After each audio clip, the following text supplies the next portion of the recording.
Hey guys! Welcome to iCreate. For today's video, we will be creating this very easy and beginner-friendly zipper pouch. Perfect for business, personal use, or even DIY gift for your loved ones. For the materials, we need 2 pieces of 6.5 by 8.5 inches fabric. Ito yung magiging outer fabric natin. We also need 2 pieces of Fusible Interfacing or pelon, same size sa ating outer fabric. Ito optional lang siya, ginagamit lang natin to kung gusto natin mas makapal or mas sturdy yung material natin. We also need fabric lining, same size sa ating pelon and outer fabric, 1 piece 8-inch zipper, and coordinating thread. For the tools, hindi naman necessary na lahat ito gamitin natin. I'll just show you some options na pwede natin gamitin for our project. So in cutting our fabric, we can use this rotary cutter. Doble ingat lang kasi matalas talaga siya. Pero for me, mas madali and mas mabilis siyang gamitin. Or we can also use fabric scissor. Ito talaga yung ginagamit ng beginners. And of course, mas safe siyang gamitin kesa sa ating rotary cutter. In measuring our fabric, we can use this quilt ruler. Maganda siya kasi transparent siya. Ensure ka na straight yung line mo when measuring your fabric. And also, available siya in different sizes. Or, we can also use the normal ruler. In marking our fabrics, we can use fabric marker, tailor's chalk, or ako ang ginagamit ko talaga colored pencil, lalo na kung hindi naman makikita yung seams. We can use fabric pins or fabric clips. This one is point turner. Ginagamit natin siya para mas mabilis and mas maganda yung pagkabaliktad natin ng project and mapop natin ng maayos yung corners. Lastly, this one is thread trimmer. Ginagamit natin siya to trim our threads na mas malapit dun mismo sa fabric. So after cutting our fabric, we will now be fusing our interfacing sa ating outer fabric. So ang normal fabric, meron siyang 2 sides. Meron siyang right side. Yun yung nakikita nyo sa labas. And meron siyang wrong side. Yun yung nasa loob. Same as sa ating Fusible Interfacing, meron siyang 2 sides. Meron siyang matte side, which is yun yung right side niya, and meron siyang wrong side, which is yung shiny side. Hindi nyo lang mapansin dito sa camera, pero pag nakita nyo siya personally, makikita and feel nyo yung difference. So yan yung ididikit natin sa ating fabric. So what we'll do is lay flat your interfacing, right side facing down. And on top of that, ilalagay natin yung fabric natin, wrong side facing down. So, wrong sides together. Then, we will fuse it using our flat iron. Nasa number 2 lang yung flat iron ko para hindi masunog. So, i-hold lang natin or ipipress natin sa isang area hanggang ma-fuse natin lahat ng area ng ating fabric. And we will just repeat this process sa ating other pair.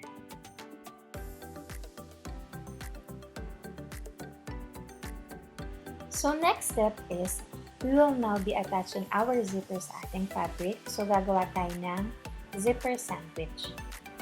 So first layer will be your outer fabric, right side facing up, and second layer will be your zipper teeth facing down. And last layer will be your fabric lining, right side facing down. So ganito yung magiging itsura niya. Then make sure lang na pantay-pantay sila para madali silang tahiin, and we will clip it together. Ang kinaganda sa clip na to, kaya niyang mag-hold ng several fabrics into place and madali siyang tanggalin. So, ganyan yung magiging itsura niya.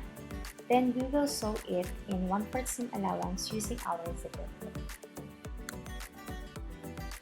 So bago tayo magtahe, it's important na tama yung ating setting sa ating machine. So I'm using Brother GS2700 and ang tension na gagamitin natin for our cotton fabric is yung default tension na number 4. So yan yung ginagamit sa light fabrics. And hindi na natin gagalawin yung ating stitch width kasi ginagamit lang siya for zigzag stitch and decorative stitches. And for the stitch length, I'm in number 4, yan yung pinakamahaba, pero pwede nyo i-adjust yan kung gusto nyo. We'll also be using zipper foot and number 11 needle. So para palitan yung ating presser foot, i-press lang natin yung button sa likod ng presser foot natin para ma-release. Then ipalit lang natin yung zipper foot. Bababa lang natin yung presser foot lifter para ma-attach siya. And ilagay natin yung sinulid sa likod para hindi siya makaharang. And ang key to have a straight stitch is gamitin natin yung seam guide na nasa middle plate natin. Yan yung metal plate na nasa may bobbin. So makikita nyo dyan may measurements, may 3/4, may 1/4, and may 1/2. So dyan lang tayo titingin para hindi mabaliko yung stitch natin, hindi sa middle. So if wala naman tayong guide sa ating needle plate, pwedeng tayo mismo yung gumawa ng guide. So kunin lang natin yung ruler natin and from the needle, i-measure lang natin yung gusto nating seam allowance. Then kuha tayo ng masking tape and i-tape lang natin ng pantay. So dyan tayo titingin and hindi tayo lalampas sa linya. So after making sure na tama na yung setting natin for our sewing machine, we can now proceed in sewing our zipper. But first, kailangan muna nating ibaba yung ating zipper slider or zipper pull ng bahagya para hindi siya nakaharang mamaya. Pero ibabalik din natin yan. So ilalagay ko siya in 1/4 seam allowance. So yan yung guide ko. So, I'll make sure na hindi ako lalampas sa linya na to para hindi bumaliko yung stitch ko. So, all you have to do is turn your hand wheel toward you para bumaba yung needle and ibaba natin yung presser foot lifter para ma-hold yung fabric in place. So, pag nagtahi tayo, hindi siya gagalaw. So, isa sa pinaka-importante sa pagtatahi is backstitching. So, pag sinabi natin backstitching, ilalak natin yung stitch para hindi siya matastas later. So, ito yung symbol for backstitch, yung parang arrow na naka-U-turn or naka-bend, and sa tabi niya is yung backstitch lever. So, pag press natin yan, aatras yung tahi and malalak siya in place. So, let's sew few stitches, mga 3 stitches.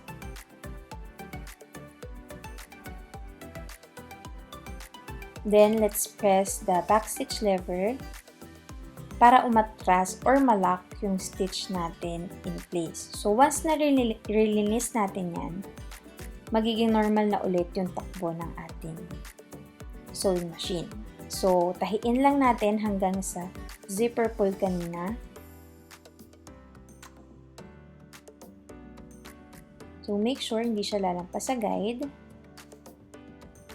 Then, pag malapit na kayo dun sa zipper pull, make sure nakababa yung needle, itaas natin yung presser foot natin, then ibalik natin sa dati yung slider.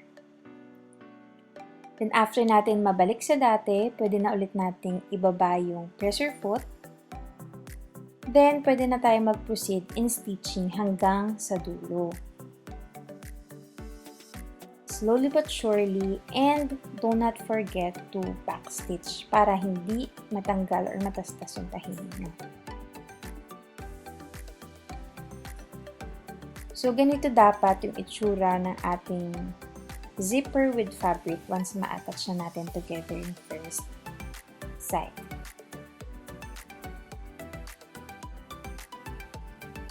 So, ito na yung tinahi natin kanina.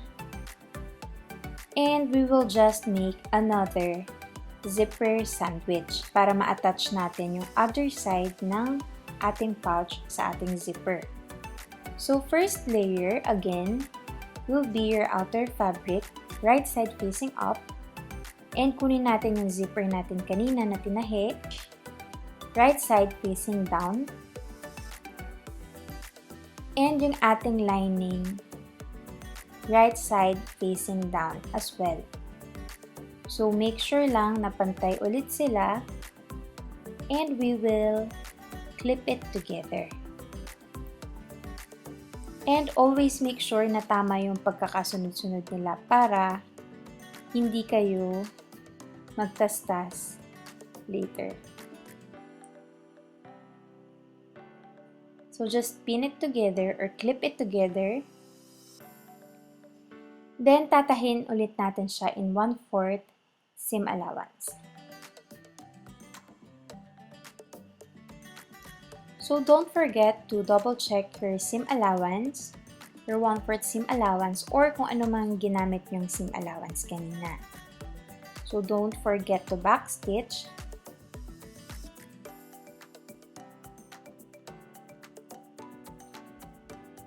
And always look sa ating seam guide. So dire-diretso lang, and once na malapit na ulit tayo dun sa zipper pull, make sure nakababa yung needle and itaas nyo ulit yung pressure foot. Itaas nyo ng bahaga yung zipper pull. Ipantay nyo lang yung zipper tape sa fabric. Then you're good to go. Don't forget to backstitch.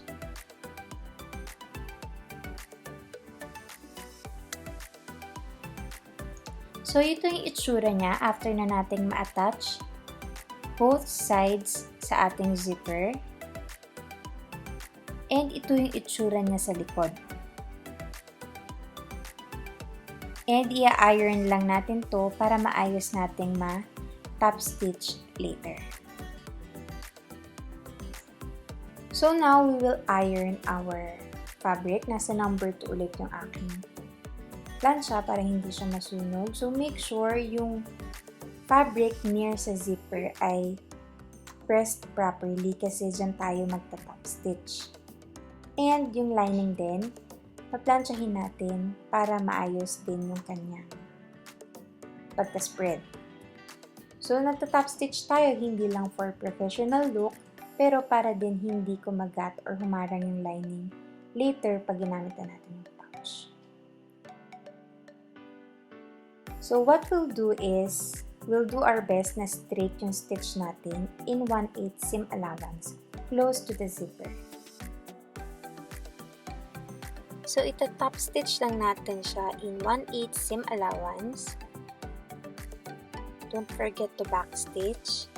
And ang ini-aim talaga natin dito, straight yung stitch niya kasi nga makikita siya sa labas. So, dahan-dahanin.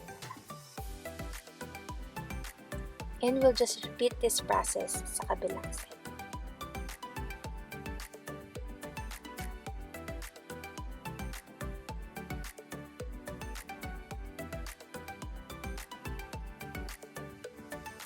So, ganito yung magiging itsura niya after top stitching.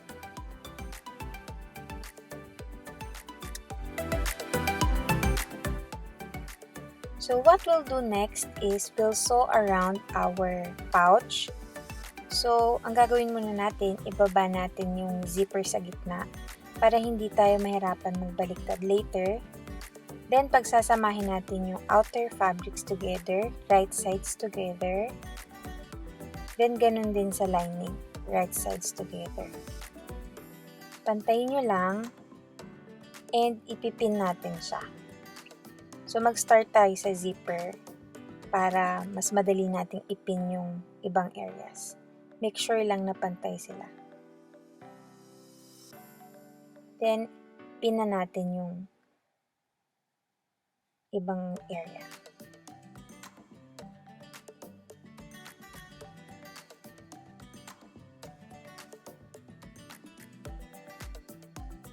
Then, magli-leave tayo ng opening dito sa area ng lining, ng mga 3-inch opening, and dun tayo magbabaliktad mamaya. So, lagyan lang natin ng guide.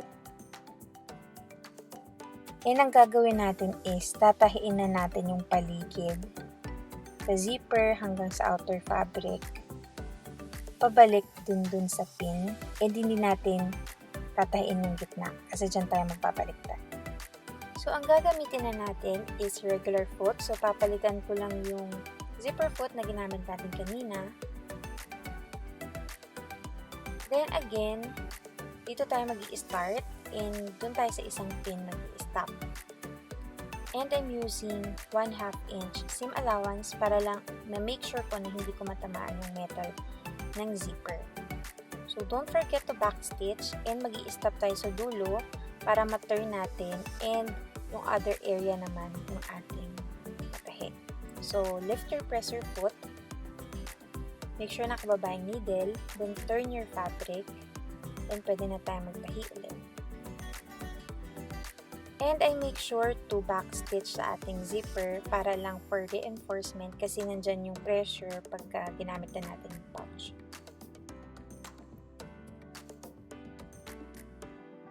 Then, you can continue sewing.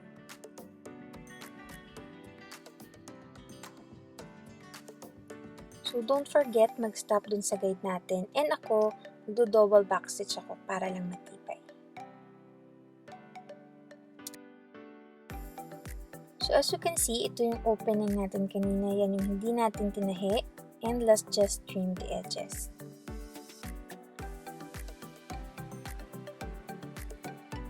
So, ganito na yung itsura niya after natin i-cut yung 4 edges. Then, pwede na natin siyang baliktarin using our pointer niya. And kaya tayo nag-leave ng opening and nag-backstitch ng matibay kasi nga, dyan natin papadaanin yung fabric. And kaya din natin ibinaba yung zipper kanina para hindi tayong mahirapang baliktarin. So, pwede na natin siyang baliktarin. And don't worry, okay lang malukot yan. Kasi, planchahin naman natin later. So, baliktarin lang natin ng maayos. Then, using our pointer niya, pwede natin i-pop yung corners. So, kaya din natin ginupit yung edges para ma-pop natin yung corners ng maayos. Then, don't forget the sides and even the lining. So, kailangan mabaliktad natin siya ng maayos bago natin i-close yung opening kasi hindi na natin yan maayos ulit pag close na natin yung opening. So, i-finger press lang natin siya. So, it means hindi na tayo gagamit ng iron. So, i-finger press nyo lang hanggang sa tingin nyo pantay na or mukha ng na-plancha. Then, ipipin lang natin yan and tatahiin ulit natin in 1/8 seam allowance malapit sa dulo para hindi siya halata.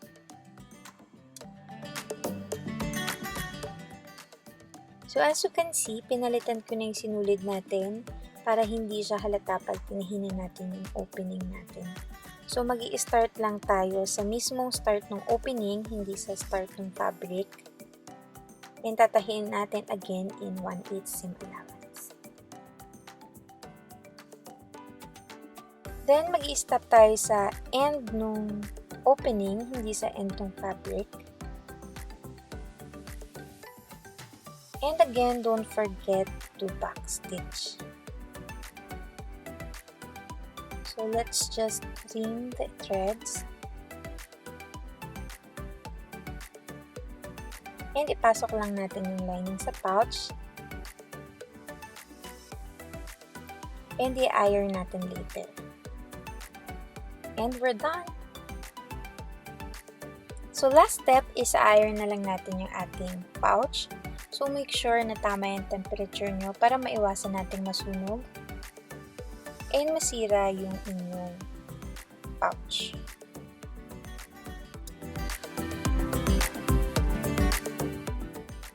So, here's our zipper pouch. If you have any questions or suggestions, please comment down below. And if you find this video helpful, please like and consider subscribing. Thank you for watching. Have a productive day. Bye!